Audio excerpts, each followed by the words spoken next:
To summarize the book of Samuel into one sentence, we would say that it is the Lord's choice, or through the characters. Joshua was about the attitude in accompanying the Lord, whereas Leviticus was about the eligibility to accompany the Lord. Numbers was about the method in accompanying the Lord. And Deuteronomy was about the principle to accompany the Lord. Since Torah was the textbook in accompanying the Lord, Joshua was a workbook to exercise the textbook. This brings us an important spiritual message on the saint's attitude in fulfilling Jesus' command and enjoying our privilege given by Jesus. In spite of all this education, the Israelites disobeyed the Lord.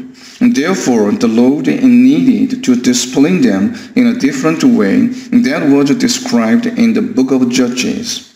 Ruth was a good example of how we need to trust in the Lord and His providence for His people. Then the Lord changed His governing system over His people. Samuel's story was the transition and settlement of it. Let's review them one by one. The frame of Old Testament followed this sequence: ages, leaders, key places, key words, national perspective, and authorities perspective, the genealogy of Jesus, the book's allocation, and their representative triplets, the spiritual perspective of the prophets, and lastly, BC and Adam's Chronicle. Please open your Bible to Exodus chapter 12, verse 14, saying that now the length of time the Israelite people lived in Egypt was 430 years.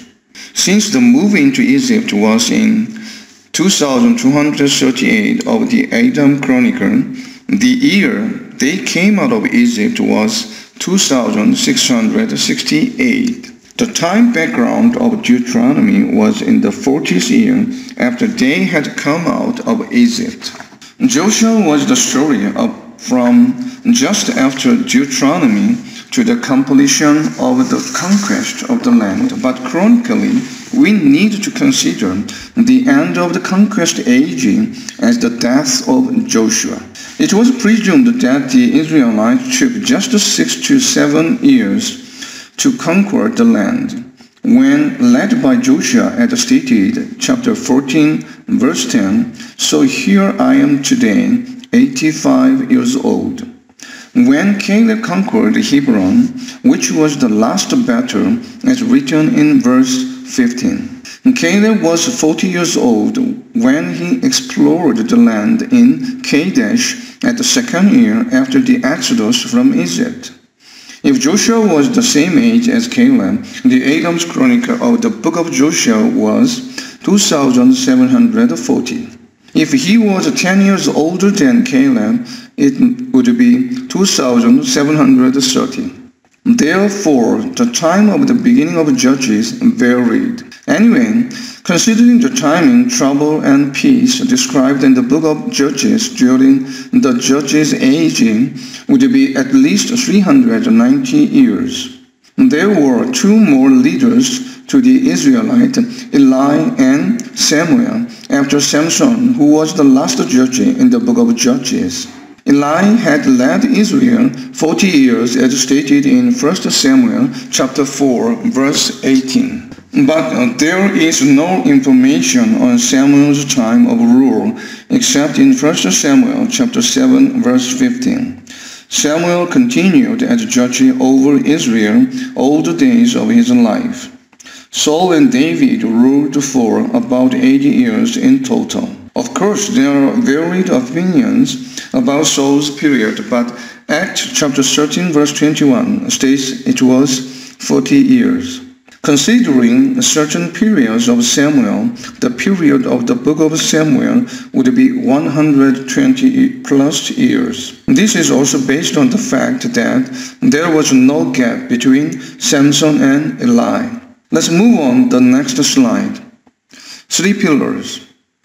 The book of Samuel was separated from Kings in the Hebrew version, but both of them had the same title, Kings 1, 2, 3, and 4 in the Septuagint, which was translated by 70 Jewish scholars. And today the title was named through the Latin version. The book of Samuel shows God's providence through the characters Samuel, Saul, and David. The book represents Triple H, his words, his plan, and his work. First, his words. His words show the fulfillment of his words in Deuteronomy about the king and prophet. What was it? The prophecy of the demand of a king, as stated in Deuteronomy chapter 17, verse 14, saying, "When you enter the land the Lord your God is giving you, and have taken possession of it, and settled in it, and you say, let us set a king over us like all the nations around us," was fulfilled. The time was prophesied, and the qualification was declared as the Lord's choice. And the king's duties were also regulated, as stated in Deuteronomy chapter 17, verse 16 to 18. A king should not have many horses, wives, and silver and gold. And a king should write for himself on a scroll of laws and read and follow it all the days of his life. As it was stated in Deuteronomy chapter 18, verse 18, "I will raise up for them a prophet like you from among their brothers. I will put my words in his mouth, and he will tell them everything I command him." Samuel was appointed as a prophet. Second, his plan. The conquest of the promised land was fulfilled by David conquering Jerusalem. Hence, the land of the country was ready. From a perspective of affirming a country, the leader of the country was set up as King Saul. Three basic entities of a country, the people, the land, and the king, were ready. Third, his work. His work is, in other words, the Lord's providence. Here, this view is a little different from the other conventional approaches to the book of Samuel. It is through leading and supporting actors. Who were the leading actors in the book? They were Samuel, Saul, and David. Who were the supporting actors for each of them? Eli and Hannah were supporting actors for Samuel. It was a test for Hannah because the Lord made her sterile in the beginning. Then he opened her womb after her prayer and faith. Jonathan was a supporting actor for Saul. He represented humility, whereas Saul represented pride. Jonathan was sincere and faithful and had a good relationship with David. Bathsheba was a supporting actor for David, representing obedience and desire. David's disobedience of carrying the Ark of Covenant into his tent brought the incident with Bathsheba along with the temptation of desire. Let's review this in detail on another slide. The key verses of 1 Samuel chapter 2, verse 35. "I will raise up for myself a faithful priest who will do according to what is in my heart and mind. I will firmly establish his house, and he will minister before my anointed one always." This was God's plan for Samuel and applied to Saul and David. Of course, I can apply this verse to myself to be a faithful priest at home. This is absolutely given through the Lord's grace. Hence, we should pray for this grace. Slide 5. Old Testament and Samuel. The major actors of the book of Samuel were Samuel, Saul, and David. Let's see the relationship between the first 4 books. Let's first see the topics of each one on the right side. Hannah, his sons, Joel and Abijah, and the prophets were keywords for Samuel's story. Saul's subjects were the Lord's glory, the necessity of a king, and the fulfillment of the prophecy. David's role, political background, and his spiritual legitimacy were supported by those books. As stated in 1 Samuel chapter 3, verse 20, All Israel from Dan to Beersheba recognized that Samuel was attested as a prophet of the Lord.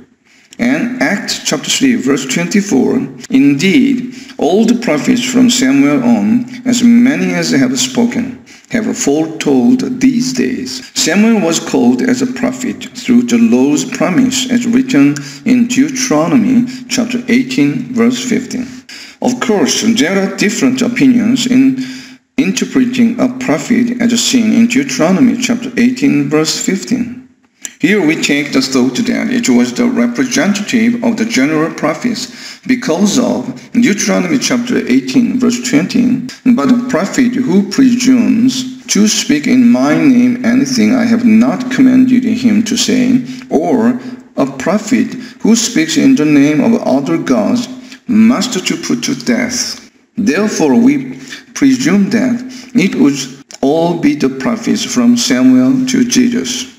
Samuel was born through Hannah's sincere prayer and performed well as a prophet, but he failed to educate his sons, Joel and Abijah. Their wicked deeds invoked the Israelites to ask for a king.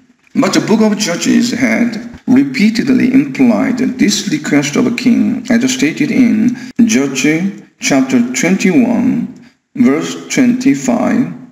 In those days, Israel had no king. Everyone did as he saw fit. From a spiritual point of view, this was the fulfillment of the prophecy as written in Deuteronomy chapter 17, verse 14. When you enter the land the Lord your God is giving you, and have taken possession of it and settled in it, and you say, let us set a king over us, like all the nations around us. Who was the first king of the Israelites? Saul. Why did the Lord choose Saul as a king? Where was he from? Which tribe did he belong to? He was a Benjamite. The Benjamites had fought against the remaining tribes of Israel and had almost been killed. Only several hundred had survived. The Lord chose Saul from the Benjamites because it was the smallest tribe. Joshua had failed to complete conquering the land. Later, David completed the task by conquering Jerusalem. The remaining lands to conquer became a political background for David. The story of Ruth was in support to David's legitimacy. In conclusion, the books of Deuteronomy and Judges supported the origin of a king for the Israelites, and Joshua and Ruth supported the background of David. This is the story about the origin of a monarchy with kings and David as a king. Slide 6. Samuel and Saul. The book of Samuel can be divided into two parts with David's story. The first part is about Samuel and Saul up to 1 Samuel chapter 15. The second part is about David in the remaining chapters and 1 Chronicles chapter 22. The first part is divided into two parts again, Samuel and Saul. Samuel, the story is divided into again three parts, the background of calling Samuel, the ark, and Samuel's leadership. Prophet Samuel. The background started with the story of Hannah's hardship as stated in 1 Samuel chapter 1 verse 6. And because the Lord had closed her womb, her rival kept provoking her in order to irritate her. This was a test for her because her womb had been closed not by her physical disease but the Lord. Her rival's irritation was added to the test. This is an important lesson for us. We have to review whether our hardships or irritations caused by people are tests or not.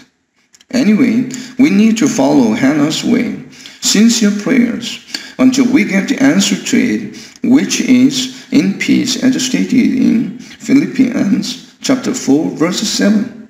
And the peace of God, which transcends all understanding, will guard your hearts and your minds in Christ Jesus. Hannah's reaction to Eli's answer, as stated in 1 Samuel chapter 1, verse 17, "Go in peace, and may the God of Israel grant you what you have asked of him." was in peace because she trusted Eli's answer. To be frank, we don't know whether Eli told her with confidence or not. But it was important that Hannah believed his answer to fulfill without a doubt, as stated in 1 Samuel chapter 1, verse 18. May your servant find favor in your eyes.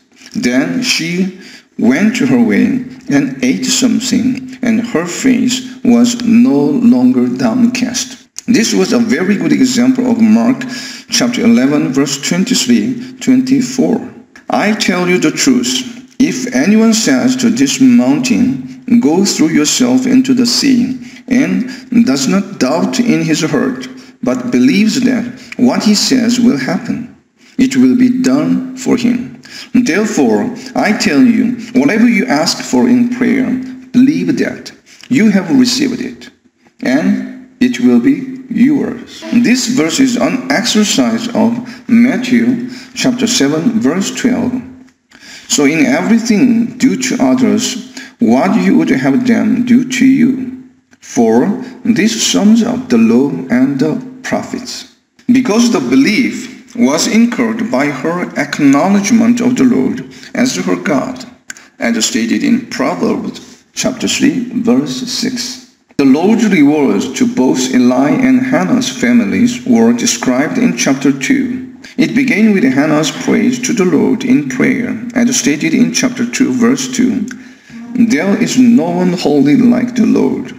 There is no one besides you. There is no rock like our God. An amazing part of her prayer was the prophecy of a king, as stated in chapter 2, verse 10. He will give strength to his king and exalt the horn of his anointed. And the Lord was gracious to Hannah. She gave birth to 3 sons and 2 daughters other than Samuel, who she gave to the Lord, as written in chapter 2, verse 21. On the other hand, the Lord cursed Eli's house because of Eli's wicked sons, as stated in chapter 2, verse 34, saying that, and what happens to your 2 sons, Hophni and Phinehas, will be assigned to you. They will both die on the same day.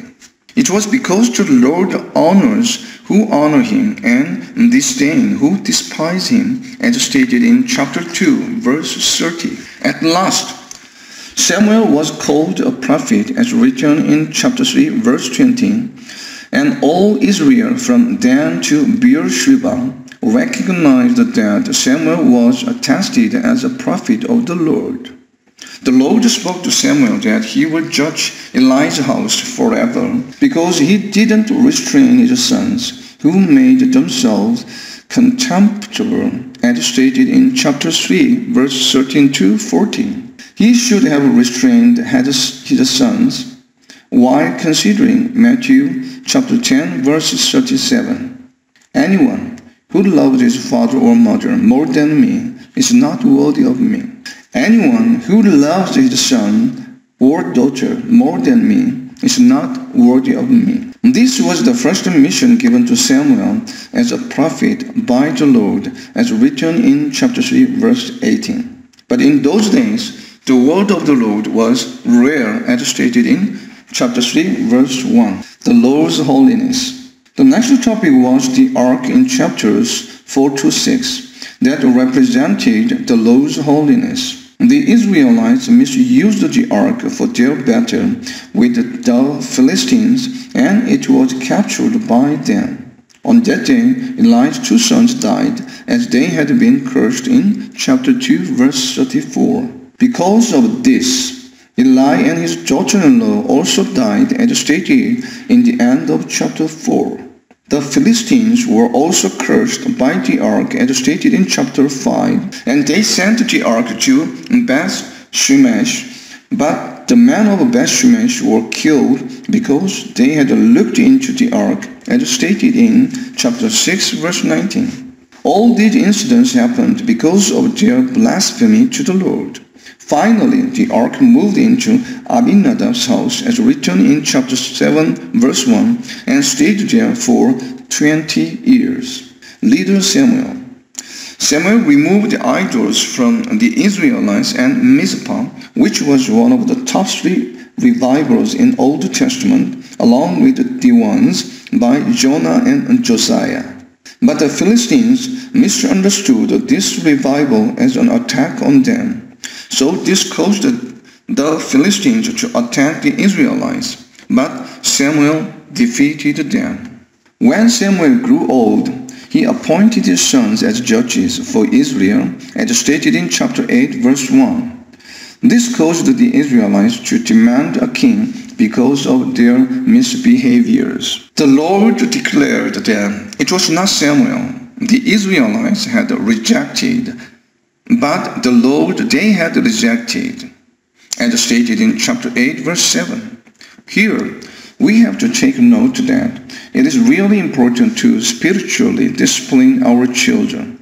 Both Eli and Samuel failed to discipline their sons. What is the best way to discipline our children? The best school or a big sport? No. Family worship is the best way to do it. The story about Saul followed in chapter 9 to 15. It was divided into 3 parts: crowned, Samuel's retirement, and disowned. First, crowned.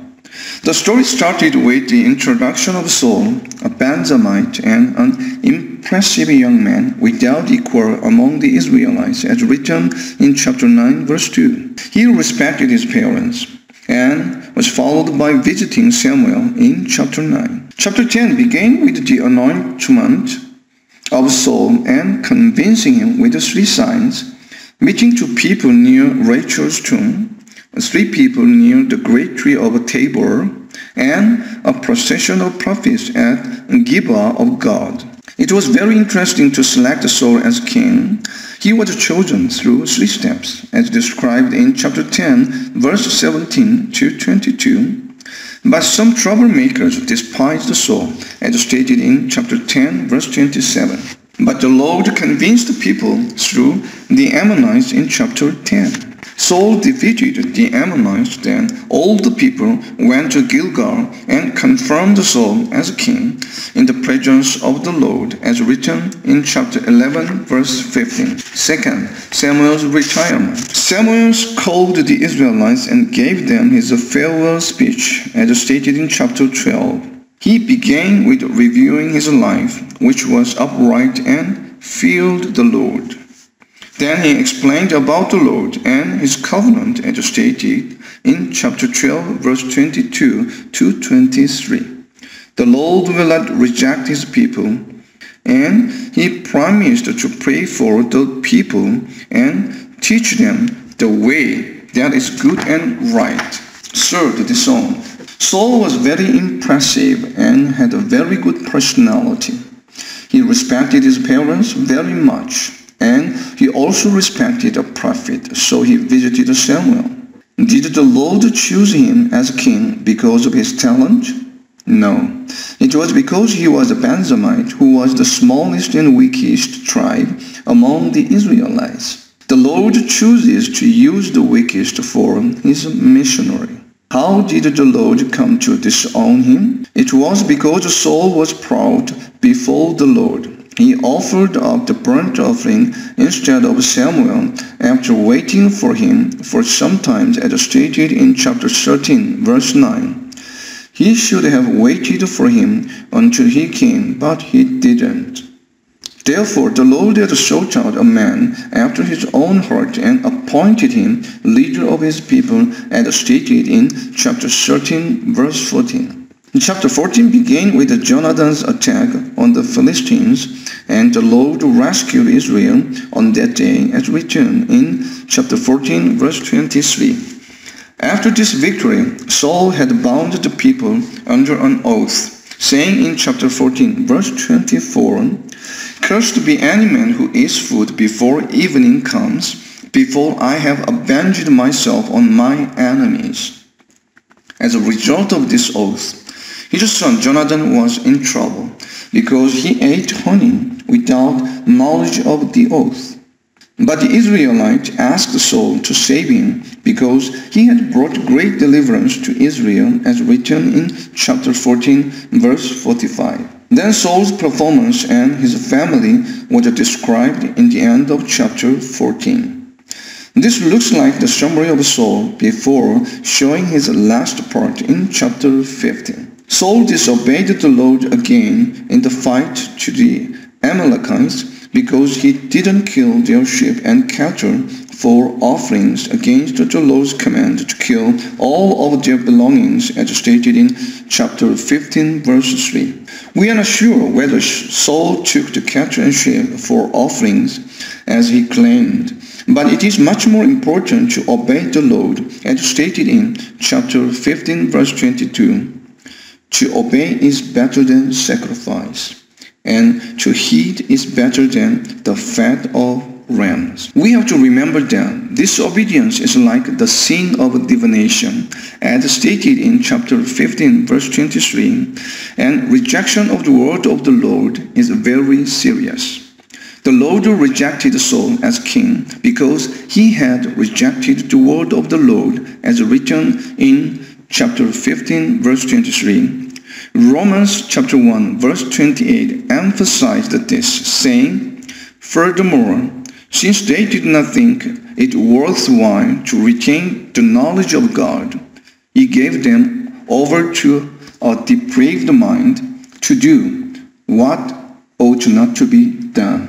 Therefore Saul came to begrudge David and chased to kill him throughout the rest of his life. Please remember this through your life. Thanks for watching.